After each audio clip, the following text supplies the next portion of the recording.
I'm Senator Don Benton. I represent Vancouver here in the State Senate, and I'm talking to you today from the Capitol Rotunda, where I've just come inside from a crowd of over 5,000 that have gathered here today for our Tea Party, our National Tax Day Tea Party rally. It's been fantastic. Hi, I'm Katja, Delavar, Washington State Campaign for Liberty. Thank you for joining us, Senator Benton. We have some questions to ask you today regarding the tax day. It feels good to stand together physically with other citizens and protest the current taxation. But what should citizen activists do to lessen their taxation burden? What they really need to do, and I said this to a couple of them out there today, I said this is fantastic because the word will get around that there's so many people here. But it can't stop here, okay? Everyone that's out there has to pick up the phone and call their legislator. They have to all write a letter, okay? Because only when we are bombarded by letters and phone calls does it really get people's attention. But even more importantly than that, people need to write and call their neighbors. We need to enlist our neighbors on either side of you and across the street. Go talk to them and say, do you like what's happening? This isn't a Democrat or a Republican or an independent thing that's going on in this country. This is an American thing. This is a patriotic thing. We've got to take our country back because it's getting out of control, and we've got to enlist our neighbors' help to do it. Absolutely.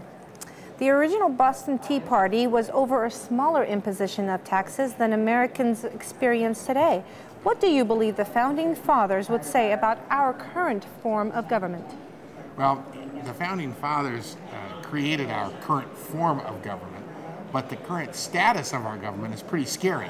What happened is Thomas Jefferson's worst nightmare has come true.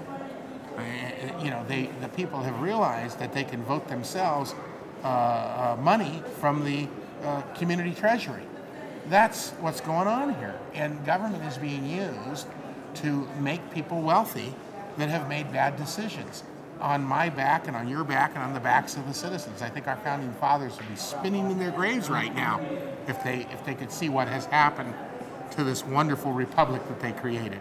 Absolutely. It has been said that as soon as the people realize that they can vote themselves a piece of the redistribution pie, they do so. Do you see a way to break the cycle? Yes, you have to have courage. You have to have the courage to say no. And that's part of the problem, is that politicians are so determined to get reelected at any cost, they're afraid to say no. And so they say yes to everything. They want to do for everybody. And government was never designed to do everything for everybody. Government is designed really to do three basic things: police and fire protection, protection from foreign countries and foreign governments, and to help educate our society, our kids. Those really, I mean, those are the things that government should be focused on.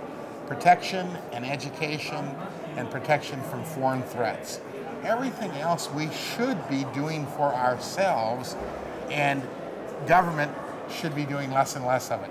Because every time you hire another government worker, and God bless government workers, there's a lot of very dedicated government employees out there, but every time government hires another employee to do something for us that we should be doing for ourselves, it means another penny or two or three out of your pocket. And you multiply that and multiply that and multiply that, and pretty soon there's no pennies left in your pocket. It's all going to the government, which is what's going on right now. Do you believe that the income tax is a moral tax? Absolutely not. I think it's completely immoral to tax an individual on their work, on their earnings. I've never supported the income tax. I think it's terrible, and quite frankly, I think it's unconstitutional. We're saddled with it, way too much of it, and it keeps growing and growing. And pretty soon, like I said, there'll be no incentive left for citizens to work anymore if they don't get to keep any of the money they work for.